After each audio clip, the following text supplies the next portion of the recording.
Hey, what's going on, guys? B-Flatten here with a brand new video today. Today we're going to be talking about Palworld and all the combinations and things that you need to know for breeding. So obviously the first thing that we need to do is have a breeding center, which is right there. The other thing that we need to keep in mind is we need to have a cooking pot built, and the cooking pot is going to need cake. So you need flour, red berries, milk, egg, and honey. Milk and egg you can buy off of the wandering merchants in the three towns in a previous video. I'll link it somewhere here. Um, Flour, you need to have a wheat farm, and you need to have a mill in order to gain flour. So we have a wheat farm over here, and the mill for it is in my other base, but the mill looks like this guy right here. So you're going to need just wood and stone for it. After you have your breeding center and after you have your cooking pot and also the cake, keep in mind that all the food items are going to have an expiry date on them. So look at the timer. You throw the cake inside the wooden box outside the breeding center, and then you are ready to go for breeding. Once the cake is inside the breeding farm, the cake on the timer will stop, so you don't have to worry about it. What you do have to worry about is what you're going to be throwing inside the breeding farm. Now you need one male and one female in order to breed together. The easiest way to do it is just throw them into the base. Say for example, I want this gobfin. You throw them down into the base, you have to pick them up, and then you just throw them into the breeding farm. So right there, it'll say that it'll get assigned to it. There's one female. And then you just throw the male in there, and then they'll start the breeding process. You'll see a timer that will appear, and then that's how you know that they're going to be breeding together. Keep in mind to try to keep your breeding farm away from other tasks. The further away that they are from tasks, the less likely that they're going to leave the farm in order to do another task on the farm. Now, another way that you can do this to make this a little bit more efficient is have a feeding pen either inside the breeding farm or right outside. So if they ever get hungry in the middle of breeding, they'll just come outside, pick up the feeding pen, and they should be able to just go back to the breeding farm right after. Now that we have that out of the way, let's go ahead and talk about combinations. There are a little over 18,000 combinations in the game right now. That's including just base pals, and that's also the hybrids. And then there's also going to be pals that will combine together to make something completely different. For example, I just bred a Anubis, which is in my inventory here. In order to breed the Anubis, I needed to breed a Chillet and a Quivern. Two pals that you would think would never have any compatibility made something completely different, an Earth pal. So combinations are going to be based off of their power level.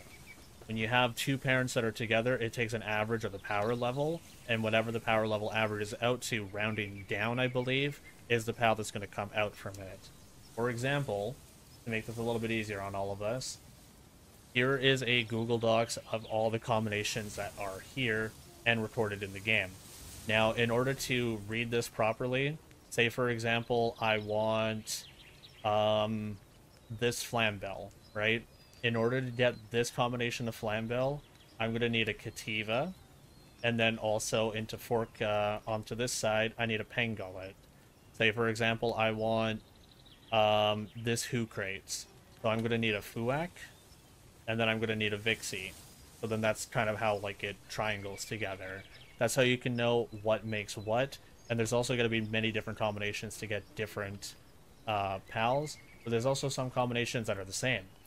Now, there's another cool one that you can use alongside this. I'm going to be posting this into the description, so feel free to just go ahead and go file and then make a copy so that you can have your own copy of this.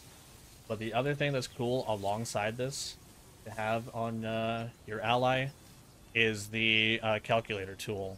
So the cool thing about this is that you can select the two parents. So let's do the Anubis, for example.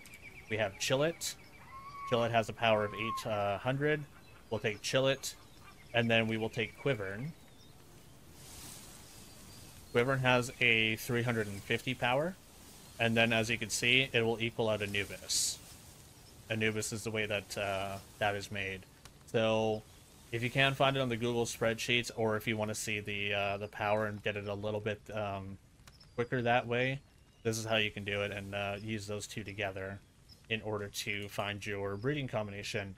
Now remember, there's going to be a lot of branches and a lot of chain breeding in order to get to the one that you want, especially if you're going to be breeding for passives. Now, I would start with anything that has lucky on it. If you have a shiny, it'll come with either lucky or rare. Those are pretty good inherent passives to have. So to pass over a passive, it just has to be on one of the pals that is in question for breeding. It doesn't matter if it's female, it doesn't matter if it's male, just one of them has to have it. The other thing that you have to keep in mind is that they're all not guaranteed to come with the passives that are on the two pals that are breeding. Anubis, the one that I bred here, has 4 passives on it. It has Coward, Cheery, Brave, and Musclehead.